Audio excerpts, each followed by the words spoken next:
Well, today, as you can see, we're back on the Chevy, and I don't know how these pictures will come out because I'm just using a little small handheld camera, and I've not tried it before, so we'll just have to see, won't we?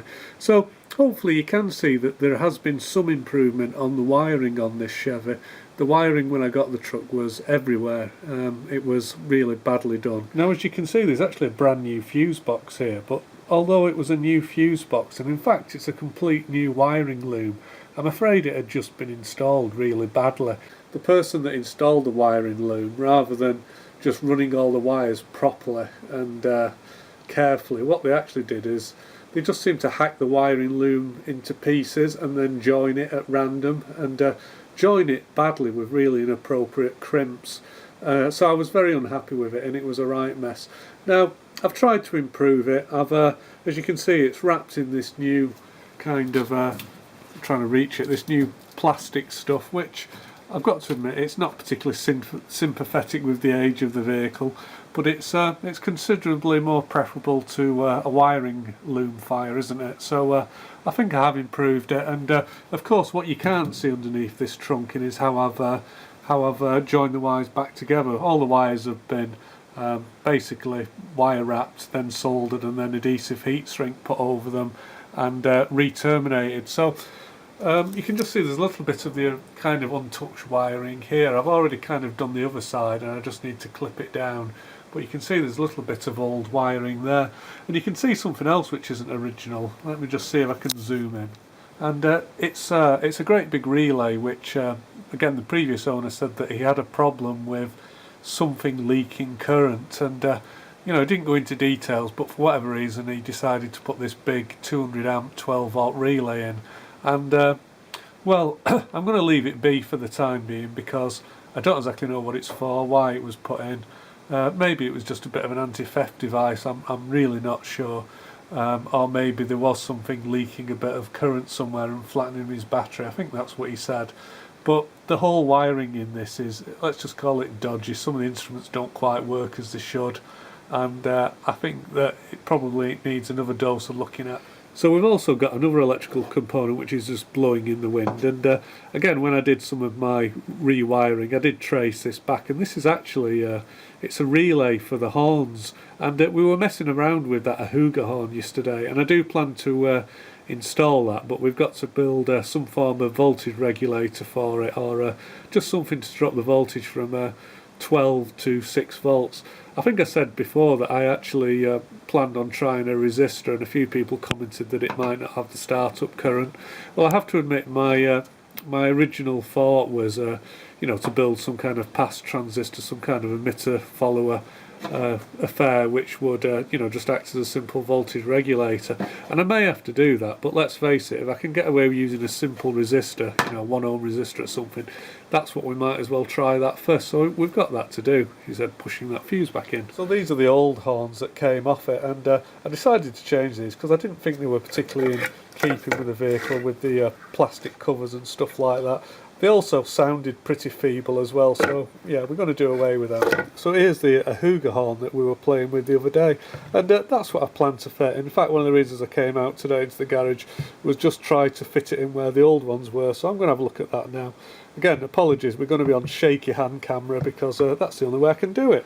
So our horn's going to have to go down here, something like this, and I think I said earlier, I'm going to have to make some form of bracket to hold that, because it's a little bit of an awkward shape to hold, in that it's got fixing bolts around its circumference, around the periphery of it, and so I'm going to have to have some kind of half round bracket which will go round this, and then it'll have to have a bend in it so we can pick up these holes, and depending on what we end up doing for that voltage regulator, we might have to have a little dropper box, a little box of electronics, or if we're lucky, just a power resistor hidden away somewhere. So that's the job we've got to do, we've got to install that. So I've just been rummaging through my scrap metal collection here, and I just found this old bit of mild steel which has already got a bend in. I don't know if we'll be able to utilise that or not, but what I think we'll do is we're going to make the bracket for the Ahuga horn out of this. Okay, 3.04, so it's 3mm, isn't it? So looking at some old pictures of classic cars on YouTube that use these horns, the horns obviously are round shape, almost entirely unlike that, actually round. And as we could tell, it has some studs on the outside. So what they actually make to to grab this is you need a bracket which kind of follows the circumference like that, and then I think it has a tab on the bottom which they fold over, and that's going to pick up those two holes under the body. So we need to actually make a bracket which has got a rounded section on it, which is going to pick up these two holes here. He said, sorry, not them two, those two. Get it right eventually. Oh, there's that sock. Mustn't forget that, must we?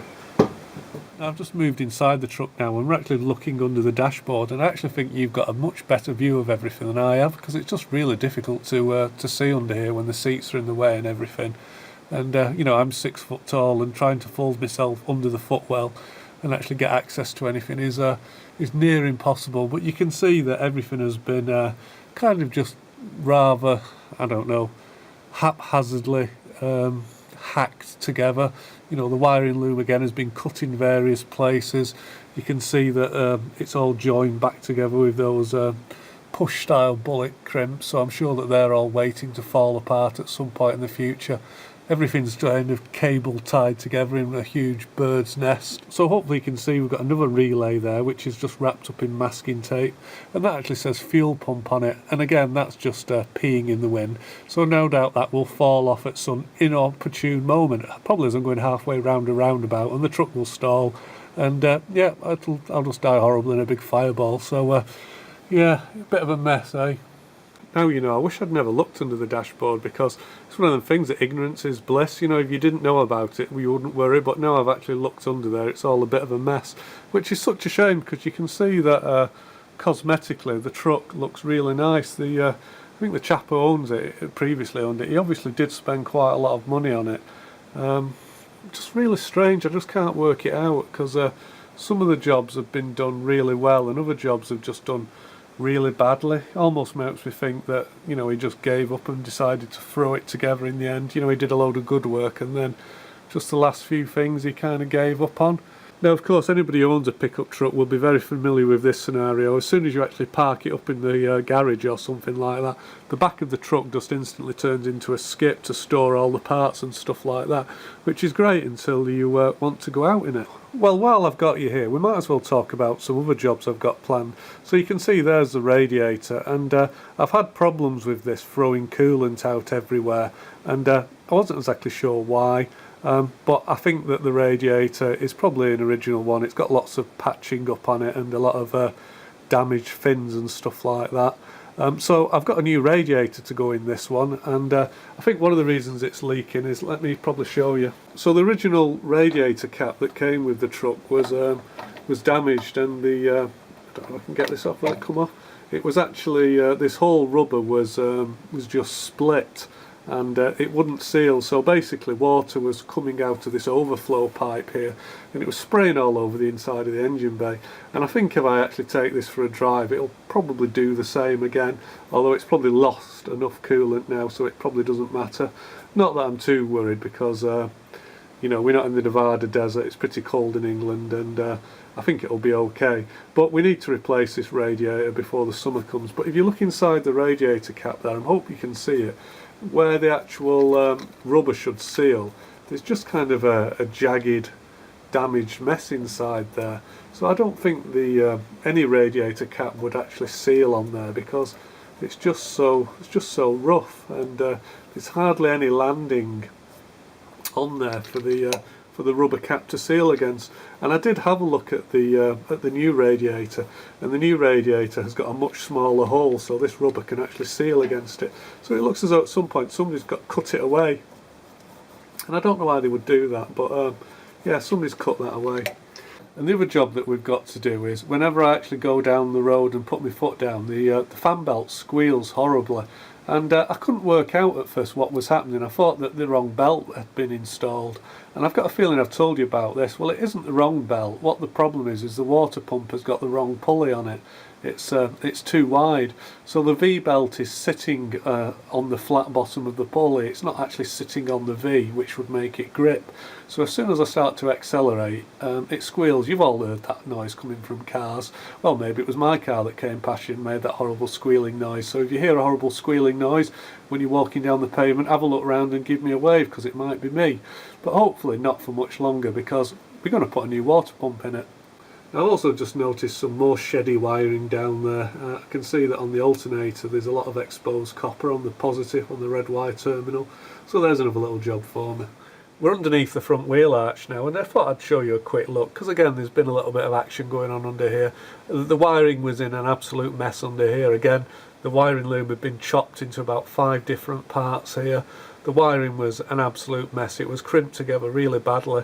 So I've let in whole new wires. Again, they've all been properly installed. It's in that plastic trunking up there, which is cable tied. I'm going to look for a more permanent solution to actually install the wiring. But everything is wrapped up in that trunking and then covered with some self-amalgamating tape. So I think you'll probably agree that under these wheel arches now it does actually look pretty smart, doesn't it?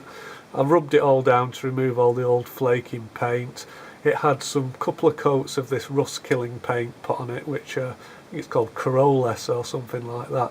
Then it had stone chip on top of that, and now it's on the very top coat here. I've just got some grey exterior gloss, and I think that looks quite smart. I much prefer to see paint than that horrible black sticky underseal, because if I do start to get a rust problem or corrosion, I'll actually be able to see it and address it before it gets too bad. Now the chassis on this is actually in amazingly good condition, but again it was all rubbed down to bare metal pretty much, and painted with that Coroless paint, and it's now got a couple of coats of well, it's actually a 2-pack, I think they call it body mastic. It's a really tough paint. I'm quite impressed with it actually. It's 2 chemicals you mix together. The only problem with it is it's pretty expensive stuff, but I think once it's on forever. And I've just noticed, can you see that hole up there? So that's one of the holes that we're going to pick up when we install the new horn. And now here's something that I'm struggling with. I've got some nuts. I've actually put some nylock nuts on the inside. Now those are actually holding the cable cleats, which are fixing down that flexible black conduit I've installed. But unfortunately, working on my own, I've just been unable to get a spanner on these and get a screwdriver on the other side. Although I've got very long Mr. Tickle arms, even I can't contort myself. I mean, this is what you need small children for, isn't it? For holding spanners and stuff like that. So another little job we've got to do on the truck is we've actually got to change the oil in this differential, because some of you will remember that we did the oil seals on the axle ends, on the half shafts. We did them at the end of last year, so we've actually got some new oil to put in there, but unfortunately there isn't a drain plug on the bottom of these differential units.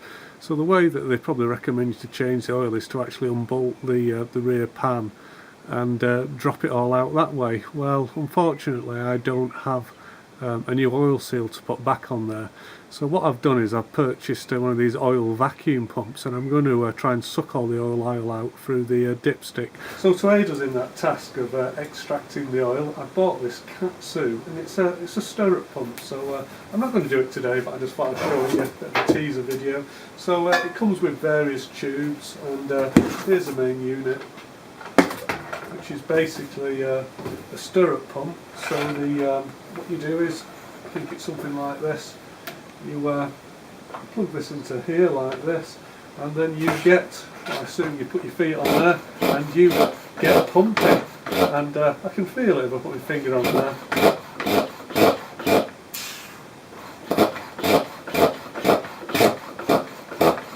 Just creates a vacuum. Hopefully when I take my finger off you'll hear that. So that's what we're going to use to suck the oil out of the diff. The gearbox isn't so bad, because I think the gearbox actually has a drain plug on the bottom of it, so we can use the drain plug. I think I bought this through Amazon, and off the top of my head it was around the I think it was around the £50 or £60 mark.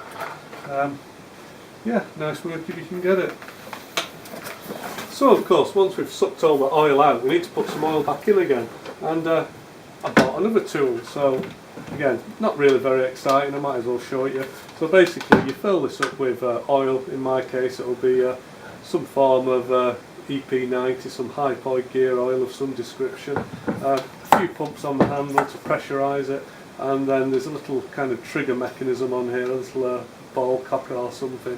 You turn it on and the oil squirts out the tube here. So I'm assuming that that's going to make the whole process of filling gearboxes much easier. I'm sure we've all been there with a squeezy bottle lying under our backs under the car, and you know, all the gear oil is kind of, well, most of it isn't going into the gearbox, it's kind of just running down your arms and into your sleeves and into your armpits.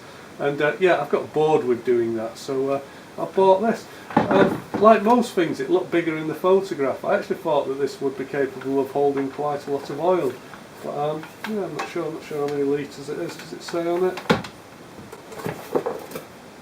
3 litres. Well, it's going to take a couple of them. Off the top of my head, I think the differential on the Chevy takes 6 litres of oil. I'm not dead sure, but I think it takes 6. So we're certainly going to be filling this up a couple of times. And this thing comes with a few kind of quick change filling ports, if you like. I think the idea is you kind of stick that through a hole, you hang it in like that and you leave it filling. But depending on what size the hole is that you've got to fill through, this comes with, it says reaching into the box, comes with a few different types of filling probe. It looks like maybe some cars have different attachments. I mean, maybe actually one of these will actually screw into the actual, you know, the differential plug. Maybe that's the idea. So you can screw these in, clip that on like that, and it will fill it with oil. So that's going to take some mess out of it, isn't it? Lots of different types of probe here. I'm going to call them probes, filling spouts, whatever you want to call them. Seems to have a variety of sizes and screw threads. So these must be designed to screw into a variety of orifice, which is nice.